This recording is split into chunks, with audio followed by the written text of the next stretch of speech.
Well, actually, I come in and I see, the shirt, and I actually have this shirt on, and so, I was wearing it as an undershirt. That's what I'm talking. So I guess we are like an '80s couple, And Twinkies here, '80s best friends. That's right. Middle school friends used to wear the same. It's well, I should say something really ugly, like it's smaller than what you wear, but I wouldn't say that. Oh, did I? Look, it's okay to be jealous. That's okay. That's what we're here for. Yeah. We're working on the flesh, so I mean, everybody watching at home, if you're jealous, we're a team up here. It's okay. We love you. It is. You think about it. Like when Karen and I were yeah, it really is. When you think about it, back in the '80s when Karen and I were dating, we would wear the same shirt and sweatshirt or something. It just was a thing.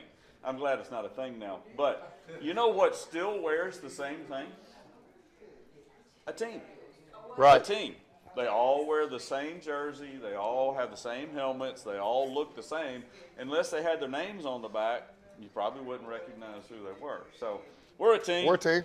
That's and right. I'm proud to be the junior member of this team. The funniest expression, the first expression, the funniest expressions that I seen in the crowd here when you ripped off showed your undershirt was our wives. Yeah, yeah, they laughed. They laughed, shook their head. Been married 35 years. She's like, there's no ooh to that anymore. It's ooh. It just, no, tuck that in to hold it all in, It's not there anymore. Good stuff. Good stuff. Your dad bod. Hey, man. I'm proud. Dad bod now. I'm proud of the dad bod for sure. So, yeah, it's good to be here with y'all. Thank y'all for being here, and a lot of our guys that will be coming in from that were at the men's retreat class last week, and ladies, a lot of y'all will be in your class next week. So how many of you were able to read, remember the ask? The ask was what? 5 times. Read Hebrews 11 5 times this week. How many of you were able to get 5 times in? Okay. How many of you got 4? All right, good. 3. How many of you are like, you know what, I'm going to do good this week and start reading Hebrews 11? Okay, yeah, that's all right. That's okay. That's all right. So, My sister called me from Florida, so I started reading Revelation. hey, you know what? It'll work. It'll work. Now, I will say, if you've been in my class before, you know, since you mentioned Revelation, if you can, like I said, it takes about 5 to 10 minutes to read Hebrews 11 in one sitting. It takes about 40 to 45 to read Revelation in one sitting. If you listen to it and read it at the same time, and I promise you, if you read Revelation that way, your life will be extremely blessed. I mean, just read it through, and if you've been in my class before, you've heard me say that. Read it through in one sitting, because that was the way it was intended to be heard and read. And it's like, whoa. And then you don't get all freaked out by what it doesn't mean, and you just like, you will end up with your hands raised in worship. Yeah. I promise you, because that's exactly how they ended up when it was read. May not understand all the ins and outs of the figurative language, but you will worship God because he's worthy to be worshiped. So Hebrews 11, those of you who were able to read it this week, what insights did you gain? Anything hit you that never hit you before, maybe? It says by faith 1,000,000,000 times. Yeah. And somebody else told me that earlier this week. She says, I've read Hebrews 11, just verse here, verse there, but to sit there and read it, and how many times it says, by faith, by faith, by faith, by faith, over and over again. I probably should count it, but I didn't. Mm-hmm. So, what other insights? I got, David, sure and certain Mm-hmm. that God is who he is and that he will do what he says he's going to do. And this And I just never is what saw the it like ancients that. were commended for. Yeah, that you're sure and you're certain. There's no, and that goes back to our whole title. Be bold, sure and certain. Hang on because you're sure and certain, and lean in because you're sure and certain. And that is by faith. And we're going to kind of start to unpack that in a minute. Good. Yeah. What else? Those are great words, aren't they? Just sure and certain. I love that last scripture that says, God had planned something better for us, so that only together with us would they become perfect. Yeah. It's powerful to think that, you know, all of their faith is mixing with ours, something greater is coming, Mm-hmm. and that makes us whole. And that together of their faith together with us, there would be things that are realized. And so that's what gets into chapter 12, surrounded by a great cloud of witnesses, that we're part of a heritage that goes all the way for well, since the beginning of time, what we're going to see here. Yep.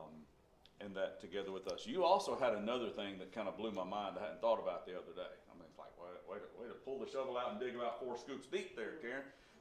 And I don't know if it was in the afternoon or the morning, but it was definitely needed to be it was in the morning? Yeah, I wasn't quite awake, I think, when we had that. But, so what did you say? As it talks about in verse 39, these were all commended for their faith, yet none of them received what had been promised. And so my question today was, what had been promised?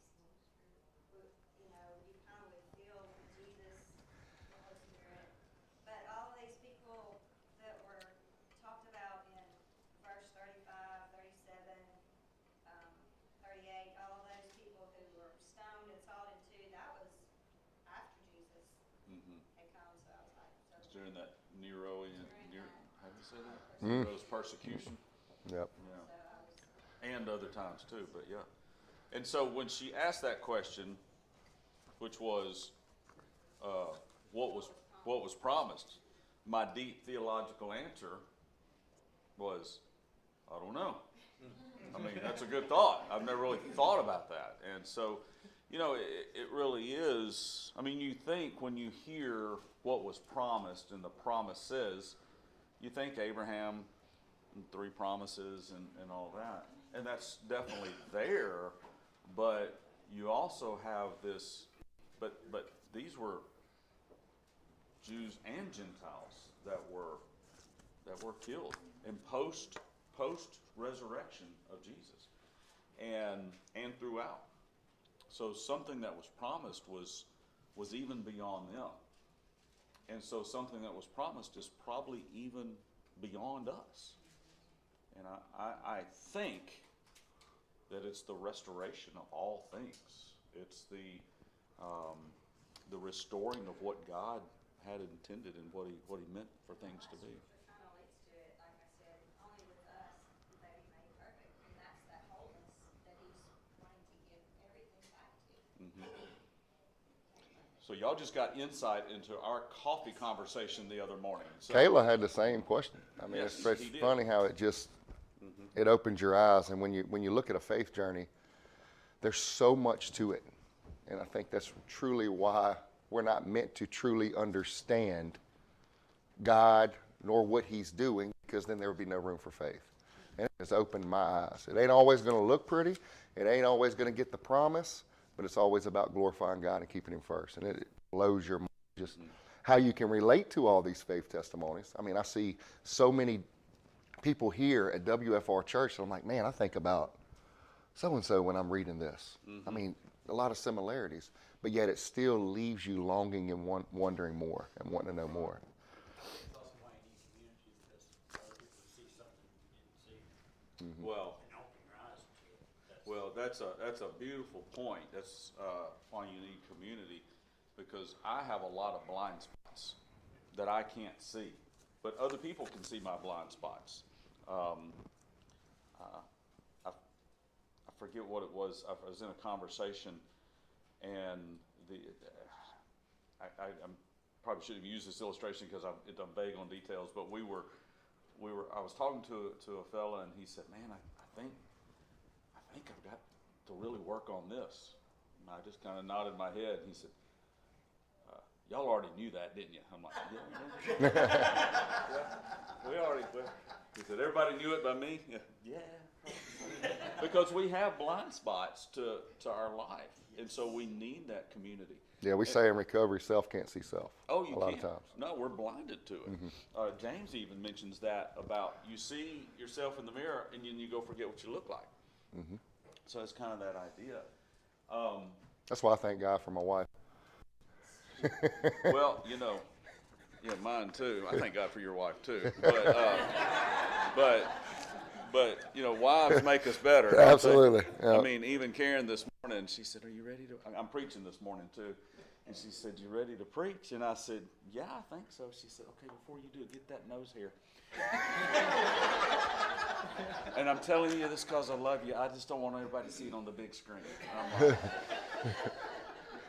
when you're 55, That's golden. That's what you have to deal with, Yeah. young guys. But Yeah. anyway. Well, that too, but it's a thing. So, But I have a question. please. Not a question. Because when I read Hebrews 11 and 39, like she was saying, it refers you back to Hebrews 10:36. And what it is saying is the endurance and to keep on going, having a trust in God. But in the old, with the old saints that they tell us about in Hebrews, they say we have a cloud of witness. So we is promised eternal life. That's the promise. That's what we going after. But what? Now will we see? We will see the old saints, the faith saints. Will they be up there with Jesus when we go? Yes. I hope we see them. I got a lot of questions. So Me too. How did you build that big old boat? if that's the promise, that's to us, but it's saying they didn't receive the promise, I'm not understanding. Okay. So they didn't, that's a great question. They didn't receive it. Let's read this verse right here. Okay. Hebrews 11.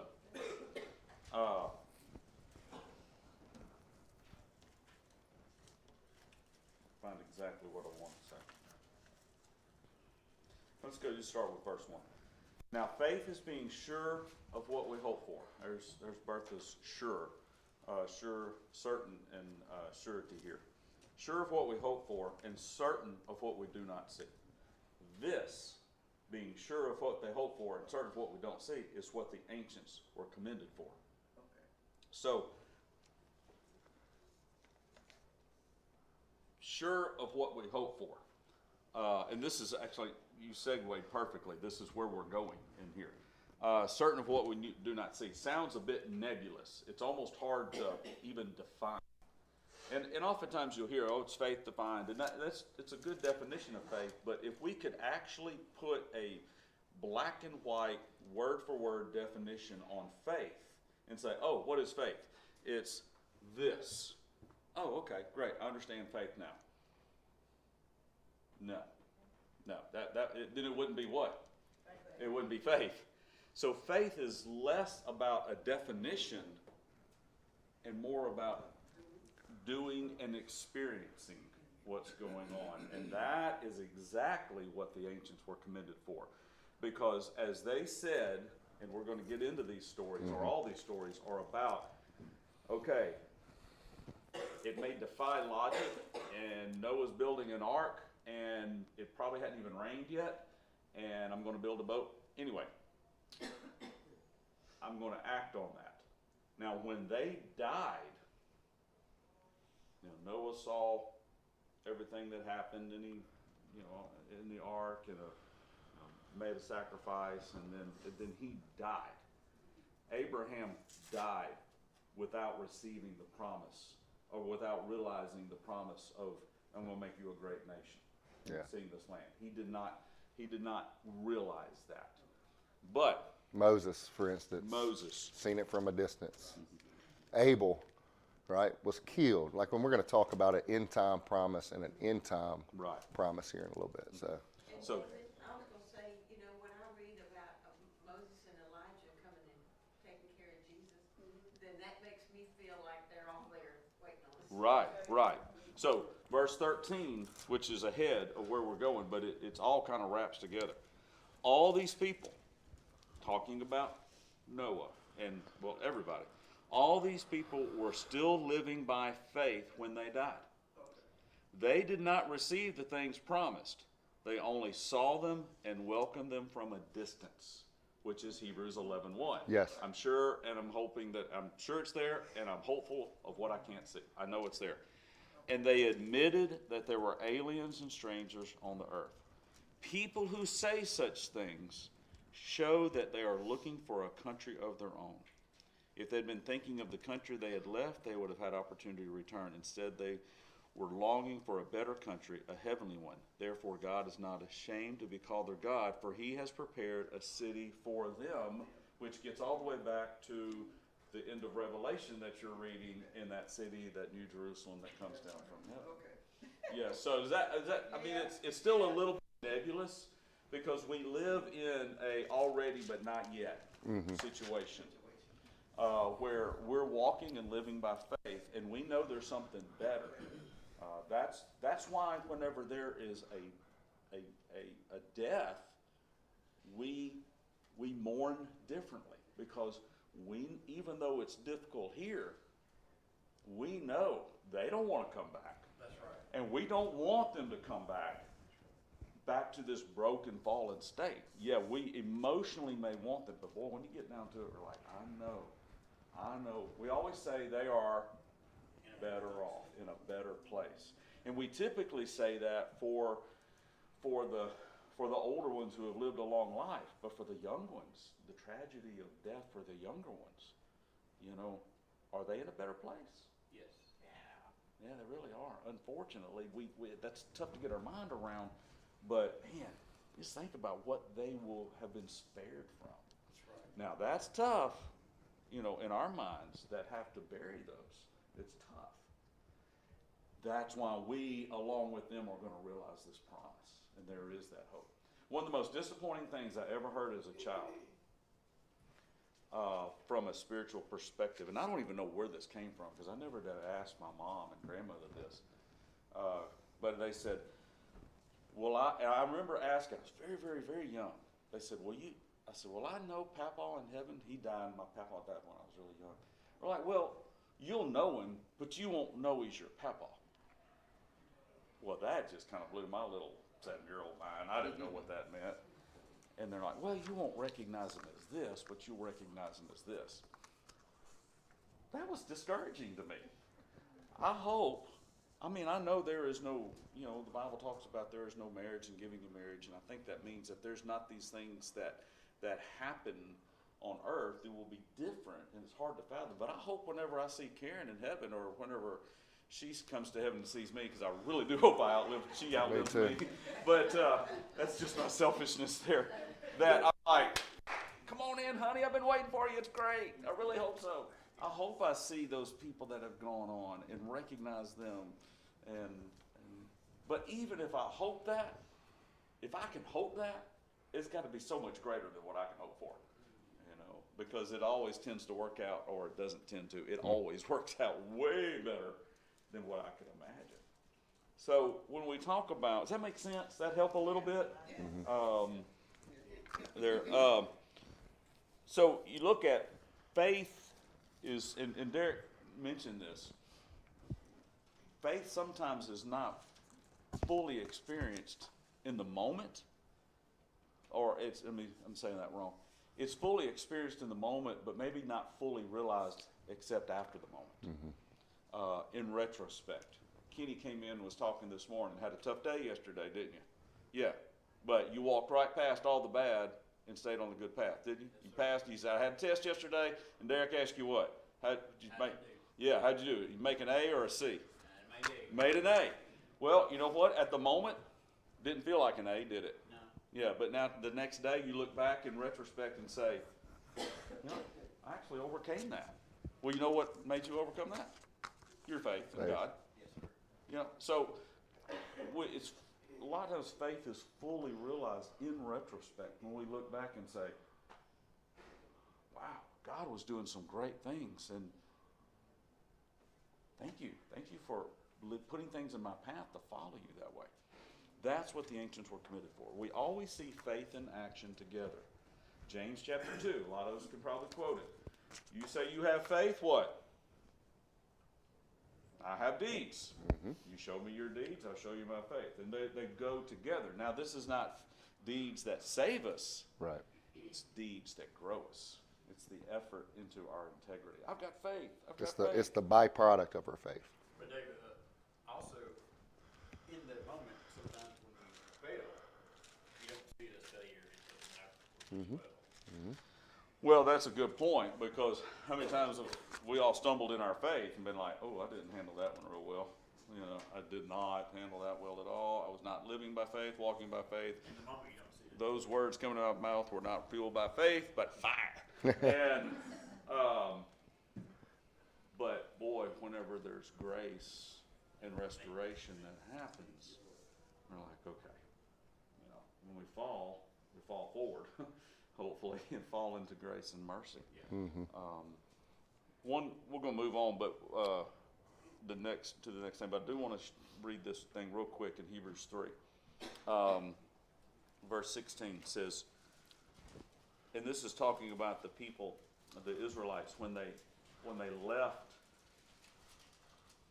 Egypt and were supposed to go into the promised land, came through the Red Sea, and then they said, no, we can't do that. Who were they who heard and rebelled?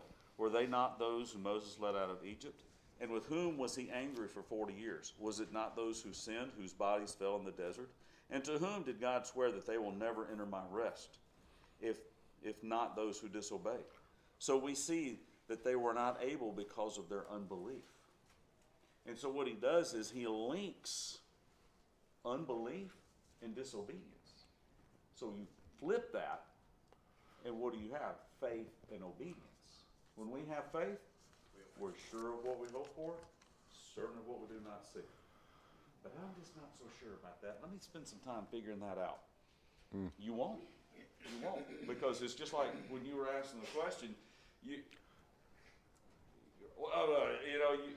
it's a tough thing. In some things, you just have to experience and take that one little moment out there.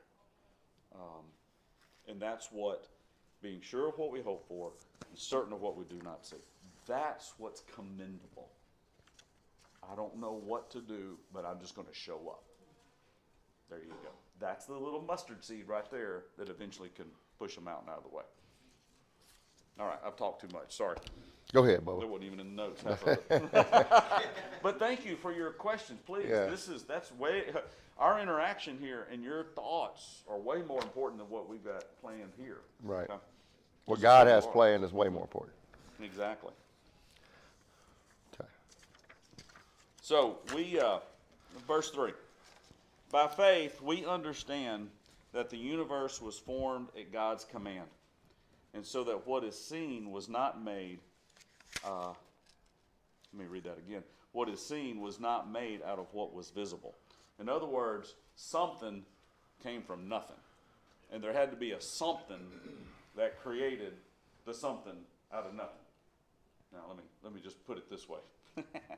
And I forgot my little book I was going to show you. But anyways, I'll get it next week. By faith, we believe an eternal, all-powerful, all-knowing, non-material being created something from nothing. By faith, we believe that we are dependent on this unseen, though not unknown being to sustain our existence. By faith, we believe that changes how we live and think in this world. And that's some bottom line stuff right there. God created it out of nothing. That means this material world, this physical, limited by space, time, and matter, had to be something outside of that had to enact a force upon it in order to make it happen. Something had to exist for this to exist, for this matter. So matter can't make matter, so something outside of matter had to create this. And something had to be there because nothing plus nothing equals nothing. Right. So there had to be something to enact a force to create something. Now, does that make you scratch your head a little bit? Yeah, that's okay. It's supposed to. By faith, we believe that. And whatever that is what we believe is God. And that ultimately changes the way we think and live. If I think I just spontaneously arose from some primordial ooze that was eternal, well, eat, drink, and be merry, because tomorrow you die. And there is nothing stopping us. This is what they were commended for. And there's all kinds of things. There's about evidences. And though faith is based on evidence, not speculation. Because I'm not so sure. No, we are sure of what we hope for and certain. Why? Because it's based on evidence. And there's all kinds of evidences. There's different things, and I would encourage you to look at the book I was going to show you, but I forgot it. And I'll bring it next week. But on apologetics, and apologetics means basically a defense of things. And all kinds of things there. There's cosmological arguments and teleological arguments and order by design and all kinds of things. But Yeah, David, when I was in college, I was a science guy. I believed in the science. believe in science. And I believed everything until we got to the Big Bang. And then I looked at him and I was like, okay, you're saying everything came from nothing? It's funny you That's say. an excellent point.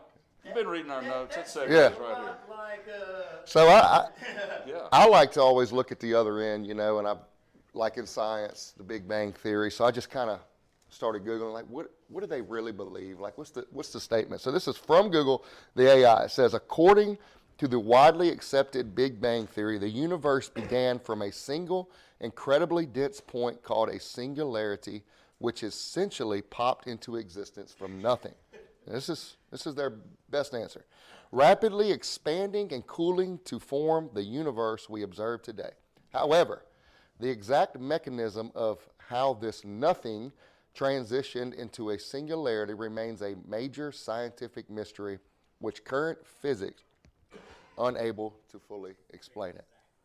I mean, I don't know about y'all, but to me personally, it takes a lot of more faith to believe the universe was created from nothing than to believe in an all-power, all-knowing God that created. Because if the universe was just, that creation was off just a fraction of a second, and I'm talking about a fraction that's got so many zeros in front of it, I don't even know what that number's called, none of this would exist. And then for me, if I just go out on my porch on a clear, starry night and look into the sky, you can see God's presence all in it. Or sit in a boat. Anybody that loves to fish, just go sit in a boat with a fishing pole in your hand, and you can't tell me that God didn't create the universe the way it perfectly fits together. It's all around us.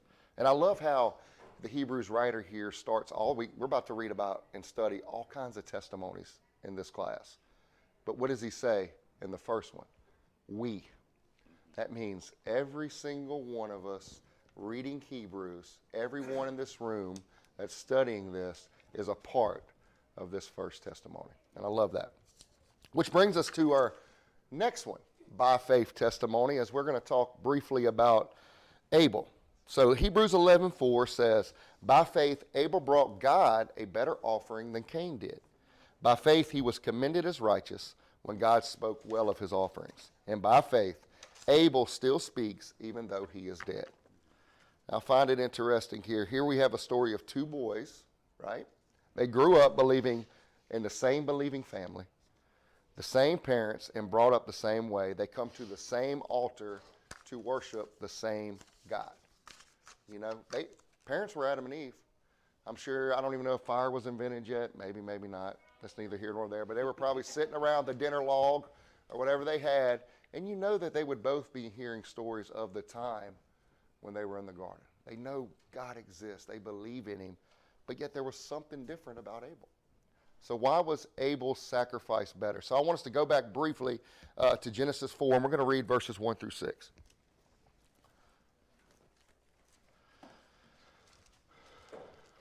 Adam made love to his wife Eve, and she became pregnant and gave birth to Cain. She said, with the help of the Lord, I have brought forth a man. Later she gave birth to his brother Abel. Now Abel kept flocks, and Cain worked the soil. In the course of time, Cain brought some of the fruits of the soil as an offering to the Lord. And Abel also brought an offering, fat portions from some of the firstborn of his flock.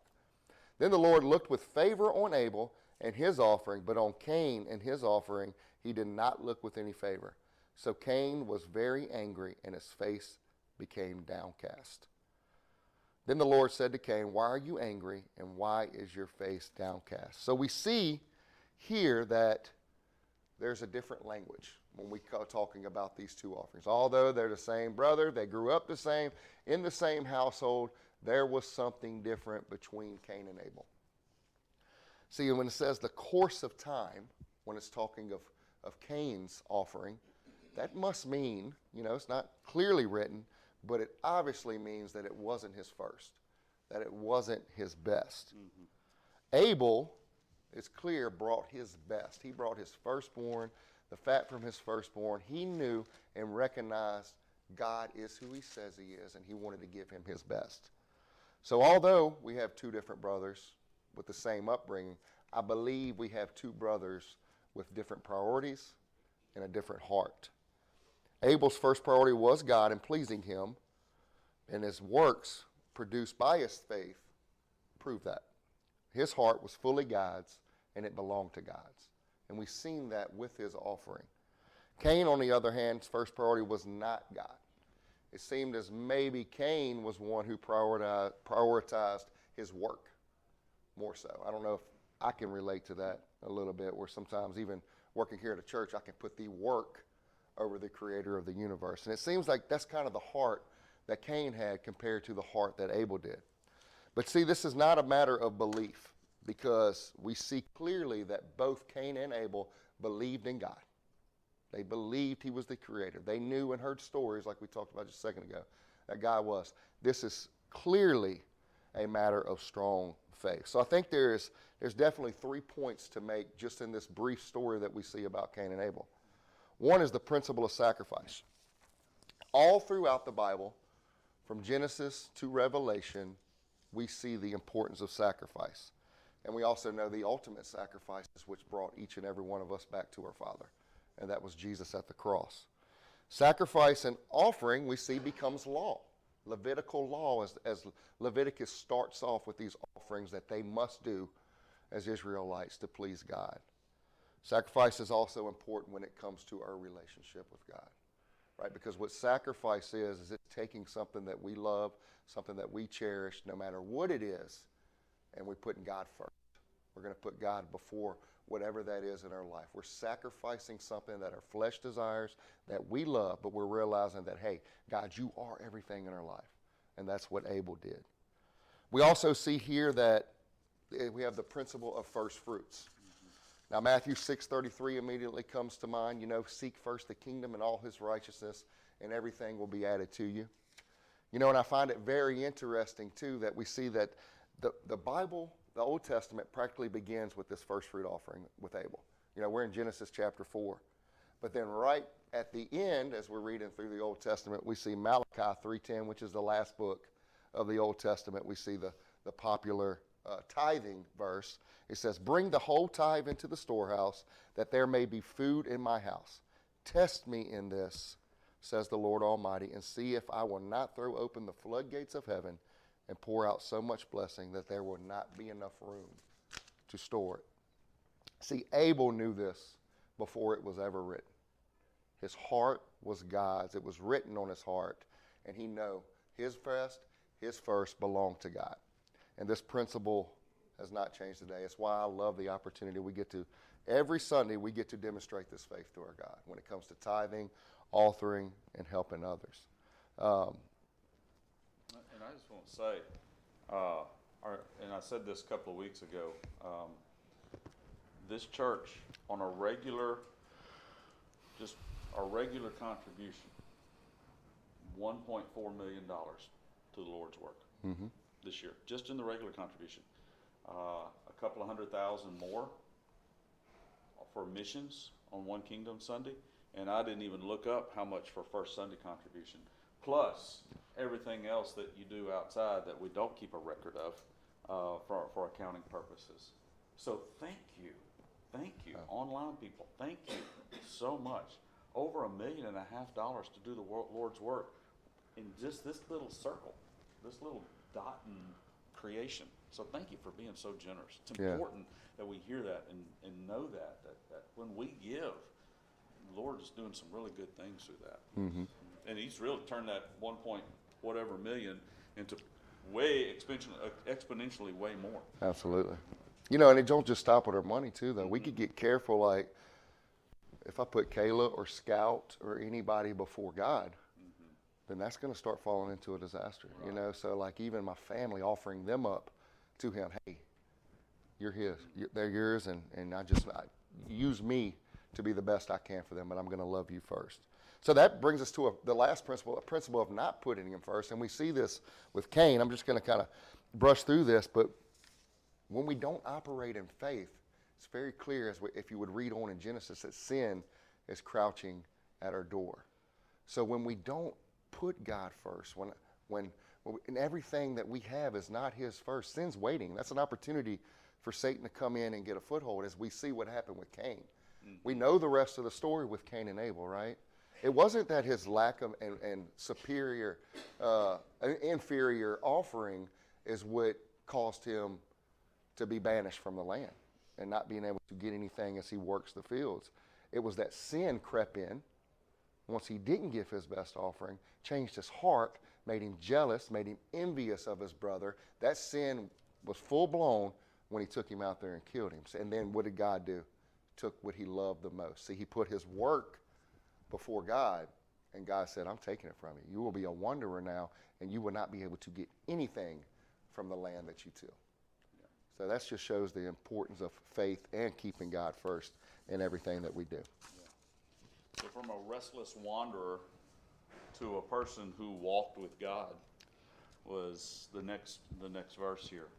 By faith, Enoch was taken from this life so that he did not experience death. He could not be found because God had taken him away. For before he was taken, it was commended as he was one who pleased God. Now, this is coming from Genesis chapter 5. Very little is known about him other than he was the father of Methuselah, who lived forever almost. And at 65 years old, it says he began to walk with God. So the principle is it's never too late to start walking with God. And the only other person in that section it says that walked with God was Noah. All the others, if you go back and read that section, it's he lived. Noah walked with God. Enoch walked with God. Mm-hmm. How did he walk with God? By faith. Yes. And therefore did not experience death. 300 years he lived beyond that. 365 total he walked with God. Enoch becomes an example, maybe even a metaphor for us, that when we walk by faith, walk with God by faith, we don't die. Yeah, this old body's going to go on the ground, but we will not die. And that's when we begin, circle back to what we were talking about earlier, we begin to realize with others the hope that we really, this is what I've been hoping for right here. This is it. You know, speaking of metaphor, you even could go back to Abel and look at the foreshadowing of Jesus. Yeah. Abel gave his best offering, and what happened to him? He was put to death. Yeah. His brother. God gives his best and first offering in Jesus, and what happens? Put to death by his own family. His own family. Yeah. His own kind. So it's always a little foreshadowing in these testimonies of Jesus and what is to come. So in this class, you know, we talked about it a little earlier, we're going to be actually trying to bring in some different testimonies on the back half of these classes, because if y'all don't know, but the author of life is still writing these today. And we hear of these cloud of witnesses and faith stories, and they're walking around today as God is still writing these stories out. These pillars of faith, there's going to be y'all's name in there too as well when we all get up there in this new world. So I had a quick testimony though. I wanted to share before we have a few more minutes about the creation and kind of what it stuck out to me. Many of y'all know my past, know my years of destruction and addiction. And I remember coming to Jesus. It was y'all heard my testimony. It was in a old rundown detox center in Baton Rouge when a guy told me to hide my shoes up under my bed. I didn't know how to pray, didn't know who Jesus was or anything like that. And I hid my shoes under my bed that next night. I got up, and for the first time in my life, I started my morning on my knees. Things began to change. Later that morning, and this just kind of stuck with me as I was sharing this with you this week. Later that morning, I'm sitting outside. Now, this is the middle of Baton Rouge, in the middle of the city. So I'm telling you now, you can see God's creation everywhere. I'm sitting there, and it just strikes me and hits me so hard. I actually heard the birds chirp. And it might not sound major to any of y'all, but as I'm sitting there thinking, it was as God was speaking to me, because I can tell each and every one of you that I haven't heard a bird chirp in years. I could not even remember. And I lived in the woods. I actually lived, ask Kayla, she's been to my mom's house. It's in the middle of the swamp. But I did not hear the birds chirp. But in that moment, sitting there with the Lord, I knew for a fact that he was with me, speaking to me, saying, hey, I know you don't understand this. I know you don't know what's going on, but I'm here with you. And he did that through his creation and through the birds. Mm-hmm. And it was just amazing to get to experience that and realizing just how much sin blocks you away from experiencing and seeing God's presence in front of you. Like just that little God wink right there through his creation was so wonderful for me. So as we walk by faith, that what Derek just described is an end time victory. Let me get a marker here. Feeling all inspired to write. Okay. So when we take our life and whatever, well, it's not going to live forever. Actually, we'll do that. But and as we walk by faith in this journey, we're going to experience victories. And we call those in-time victories. In the course of time, in the time that we're living on this earth, we're going to have a victory. We may have them here. But there is also an end time victory. And that is when death happens, but that's when we get to experience victory. There's end time. Because, you know, we won't read it because we're going to get to it eventually. There are this awesome section, these 4 verses in Hebrews 11, starting about verse 33. It says, they received their dead back to life again. They were rescued from this. They were rescued from this. They were saved from this. But in the same text, it says they lost their life. Their things were confiscated. They were sawed in two. They were tortured and killed. But there are end time victories where Derek's mom received her son back from the dead. Mm-hmm. He's sitting in a treatment center in Baton Rouge, and he hears the blinders are removed from his ears, and he can hear and begin to feel again. End time victory. But there's also some difficulties that we face. So I don't want us to think that, and the Hebrew writer doesn't want us to think that just because we're now Christians that it's a smooth road. No, we still live in a broken, fallen world, and there's going to be some difficulties. But but there's also going to be victories. And when we face those victories, we keep walking by faith. Why? Because we know that there is an end time, or actually, maybe I should say, an ultimate. Mm-hmm. Sorry for the writing. An ultimate victory. We don't live, we enjoy these, but we live for this one. That's right. Yep. We appreciate when these come. We give glory to God. But this is the one we're looking for, the ultimate. And That is a byproduct of our faith. Derek would never be able to stand right here. He would have never met Kayla. They would have never had Scout had it not been for end time. Never had. Did I say meet? Never Sorry, had Scout. I get it. Never had Scout. And we'd have never met Scout. If it wasn't for the end time victories that he had. But ultimately, we're living for an ultimate victory. Does that make sense? Absolutely. It's the kingdom mindset that we have to have. All these pillars of faith that walk through here, even some that didn't receive their promise, that the end time, some of them did, they all had a kingdom mindset. Right. They didn't allow their circumstances around them to dictate what was the main thing. And the main thing was the eternal promise, the ultimate victory that each and one of us are going to get to experience. So no matter what comes our way, what gets thrown our way, if we keep that kingdom mindset, just as our pillars of faith and testimonies that we'll be studying, we'll be able to walk through this life and be ready and focused on the ultimate victory that's coming. So that's the byproduct of our faith. We wouldn't have, you don't experience these unless you're walking by faith. You won't experience this unless you're walking by faith. And that's what we're learning for. Yep. Pray Let's us pray. out there, Derek. Yep. Father in heaven, thank you so much for your love, your mercy, your grace, Father. Thank you for walking us through it. And thank you for just allowing us to be in this community that grows our faith, Father. So thank you for what you've promised, Father, that the main thing is the main thing, that you are coming back and that we're going to walk with you for eternity. And that's what matters, Father. So go before us. Allow our faith to be strengthened, Father. And when we are weak, send the brothers and sisters that you put in our community to help us walk this out. Go before us. We just love you, praise you, and thank you. In Jesus' name, amen. Amen. Love you guys.